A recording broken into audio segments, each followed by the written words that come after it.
నమస్తే, welcome to BRK news. నేను దేవిక. ఇప్పుడు మనతో పాటు అయితే ఉన్నారు astrologer, life coach doctor R B Sudha గారు అయితే మనతో పాటు ఉన్నారు. ఇప్పుడు మేడం అడిగి మనకున్న డౌట్స్ని అయితే క్లియర్ చేసుకుందాం. నమస్తే మేడం. నమస్కారం అమ్మా. మేడం, ఈ మధ్యకాలంలో చూస్తున్నాము యాక్టర్స్ అందరూ కూడా మేనిఫెస్టేషన్ని ఫాలో అవుతున్నారు. సెలబ్రిటీస్. ఎస్. సో అండ్ అలాగే లా ఆఫ్ అట్రాక్షన్ అంటే ఏంటి మ్యామ్ అసలు? చాలా ప్రసిద్ధ అయింది, కరెక్ట్ నుంచి అడిగింది. బట్ ఇప్పుడు స్టేజ్ మీద కూడా మాట్లాడడం మొదలెట్టేశారు అందరూ సెలబ్రిటీస్. సో అందరికీ అంటే అందుబాటులో లా ఆఫ్ అట్రాక్షన్ అనేది వచ్చేసింది. అదొక సబ్జెక్ట్ అనుకుంది, పెద్ద సబ్జెక్టు. దాంట్లో ఏంటంటే మేనిఫెస్టేషన్ టెక్నిక్. అంటే మేనిఫెస్టేషన్ అంటే ఏంటి అంటే వెరీ సింపుల్. నువ్వు కోరుకుంటావు కదా ఒక కోరిక, దాన్ని పరిపూర్ణం చేసుకోవడమే మేనిఫెస్టేషన్ టెక్నిక్. అదొక దో ఉంటుంది కదా, ఎలా చేయాలి అనేది ఉంటుంది. సింపుల్గా చెప్పాలి అంటే ఇప్పుడు పూజలు చేస్తాం, పూజల పద్ధతి ఉంటుంది కదా, తప్పక ఉంటుంది. అంటే ఈ పద్ధతిలో చేయాలి అని పెద్దవాళ్ళు చెప్పుకున్నారు, మనందరికీ తెలీదు. అలాగే లా ఆఫ్ అట్రాక్షన్ అనేది ఏంటంటే మనకి తెలిసినా తెలియపోయినా మనం దాన్ని వాడుతున్నాం అనమాట. అంటే ఏంటి, మనకి యూనివర్స్ అంటాం మనం, అంటే బ్రహ్మాండం అనుకుందాము, యూనివర్స్. అలాగే హయ్యర్ పవర్ అనుకుందాము, లేకపోతే దేవుడు అనుకుందాము. ఏదైనా సరే మనం కోరుకున్నది మన దాకా మనం తెచ్చుకోవడమే లా ఆఫ్ అట్రాక్షన్లో ఉన్న టెక్నిక్స్. సో మేనిఫెస్టేషన్ అంటే ఏంటంటే ఒక కోరికని పరిపూర్ణం చేసుకోవడం, అంటే కంప్లీట్ చేయడం. ఇప్పుడు సపోజ్ కోరికలు ఉంటాయి చాలామందికి, నాకు ప్రమోషన్ రావాలి అనుకున్న కాసేపు. సింపుల్ ఎగ్జాంపుల్, ఎప్పుడు వస్తుంది అనేది ఒక క్వశ్చన్ మార్క్. ఒక మేనిఫెస్టేషన్ టెక్నిక్ కూడా సేమ్. అంటే ఏంటి, ఎప్పుడు వస్తుంది అనేది ఒకటి ఉంటుంది. నెక్స్ట్ ఏంటి, నీకు అర్హత ఉందా, నీకు ప్రమోషన్కి కూడా అర్హత ఉండాలి కదా. సరే, నువ్వు చదువుకున్నావు, దానికి ఒక ఉద్యోగం వచ్చింది, దాని తర్వాత ప్రమోషన్ పై వరకు వెళ్ళాలి అంటే ఒక అర్హత కావాలి. సో దానికి నువ్వు చదువుకోవడం ఏదో ఒకటి చేస్తావు. అదే మనం ఏంటంటే ఇదే కోరికని సపోజ్ నాకు కావాలి అని మన థాట్స్ తోటి మనం బయటికి చెప్పామంటే అది యూనివర్స్కి వినిపిస్తుంది. మనకి పెద్దలు కూడా చెప్తూ ఉండేవాళ్ళు, సనాతన ధర్మంలో తదాస్తు దేవతలు ఉంటారు. అవును. ఎందుకు చెప్పేవాళ్ళు, పాజిటివ్గా మాట్లాడాలి అని చెప్తారు. ఎందుకు పాజిటివ్గా మాట్లాడాలి, అప్పుడు పాజిటివిటీ తిరిగి వస్తుంది అని. ఎవరికైనా అంతే, ఎవరి నోరు వాళ్ళకి తగులుతుంది అని కూడా మనకి సామెత ఉంది. అది ఎందుకు ఉంది, బ్యాడ్ మౌత్ చేయకూడదు ఎవరిని, అంటే ఎవరిష్టం వాళ్ళది వదిలేయడం.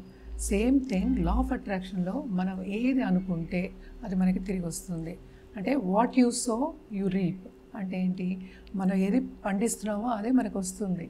సో పంట పండించడం అనేది ఒక పెద్ద సబ్జెక్ట్. అంటే ఏంటి, మన థాట్స్ని మనం సాయిల్, గ్రీన్ సాయిల్లో వేయాలి. అంటే ఏంటి, అగైన్ సాయిల్ అంటే ఏంటి ఇక్కడ అంటే మన థాట్స్, మన మైండ్లో, కాన్షియస్ మైండ్లో, సబ్ కాన్షియస్ మైండ్లో. సో కాన్షియస్ మైండ్లో ఎప్పుడు ఏంటంటే మనం గుడ్ ఆలోచిస్తూ ఉంటేనే సబ్ కాన్షియస్ మైండ్ ఒప్పుకుంటుంది.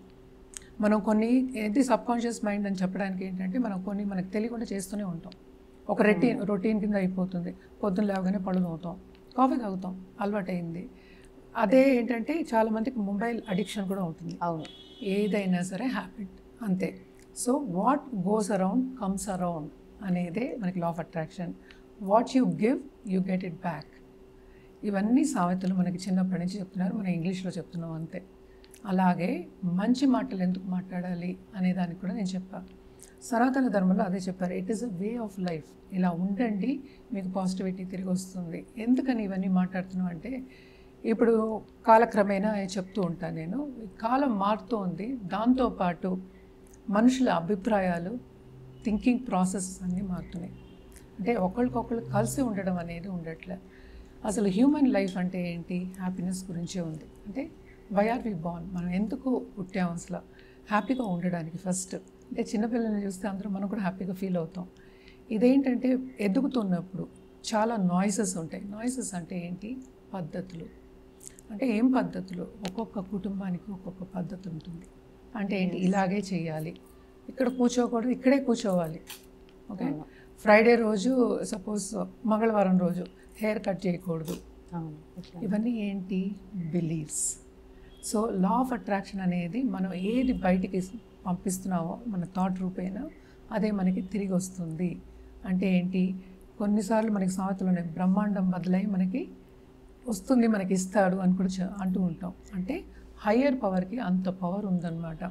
సో నువ్వు నెగిటివ్గా థింక్ చేస్తే అది నెగిటివ్గానే వెళ్తుంది. ఎందుకని మన పాజిటివ్ అంటున్నావు, ఒక పాజిటివ్ థాట్ కూడా ఒక థ్రెడ్ లాగా, ఒక రెండింటిని గుడ్డని కలుపుతుందా థ్రెడ్, అదే ఒక పోగు తీసేసామంటే మొత్తం వెళ్ళిపోతుంది. కరెక్ట్.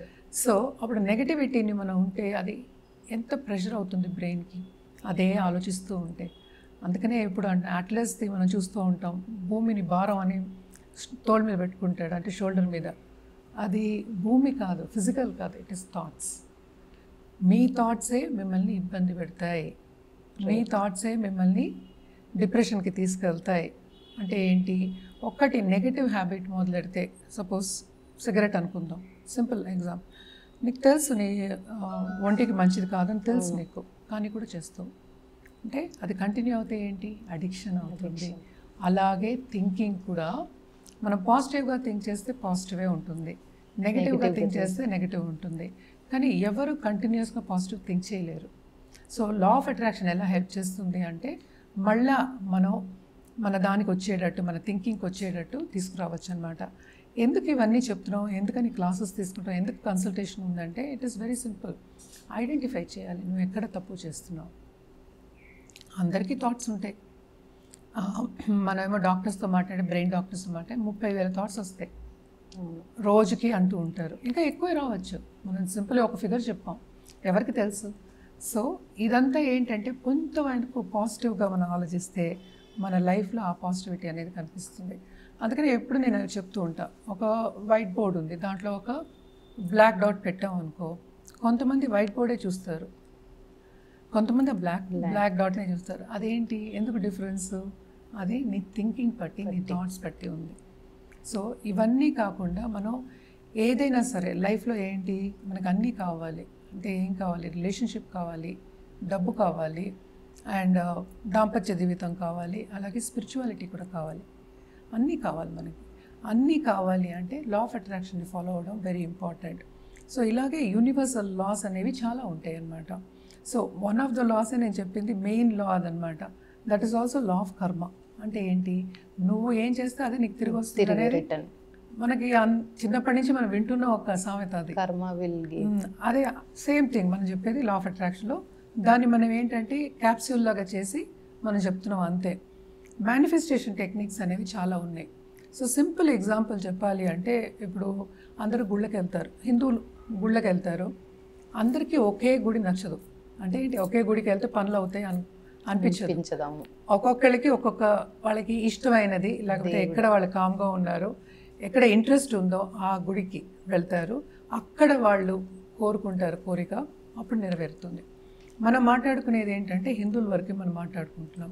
అలాగే క్రిస్టియన్స్ ఉన్నారు, Muslim, so many religions are there. So law of attraction by itself ఏ రిలీజన్కి అతీతం అన్నమాట. ఇది ఒక రిలీజన్ కాదు, it is way of life. అందుకనే సనాతన ధర్మంలో కూడా ఎప్పుడు మన పెద్దలు చెప్పింది పద్ధతిగా ఉండమన్నారు. ఈ టైంకి లేచారా, సంధ్యావందనం చేయమన్నారు. కరెక్ట్. సంధ్యావందనం తర్వాత మగవాళ్ళకి అనుకుందాం, ఆడవాళ్ళకి ఇంట్లో పూజ చేసుకున్న తర్వాత వంట చేయడం, స్నానం చేసిన తర్వాత ఇవన్నీ చెప్పుకున్నారు. అందరూ ఇప్పుడు ఏమనుకుంటారు, అది చాదస్తాం అనుకుంటారు. కాదు, మనం ఏంటంటే ఇలా చేసినప్పుడు లైఫ్ నెక్స్ట్ డేకి కూడా మనం ఫ్రెష్గా పాజిటివ్గా ఉంటామని చెప్పడానికి. సో ఏదైనా హ్యాబిటే. So law of attraction generally ఏంటంటే లైక్ అట్రాక్ట్స్ లైక్ అని కూడా చెప్పచ్చు. అంటే ఏంటి, పాజిటివ్ ఉంటే పాజిటివ్, నెగిటివ్ ఉంటే నెగిటివ్. రైట్. చూసారు కదండి, మేడం అయితే మేనిఫెస్టేషన్ కోసం అండ్ అలాగే లా ఆఫ్ అట్రాక్షన్ కోసం అయితే చాలా చక్కగా వివరించి చెప్పారు. Thank you so much ma'am.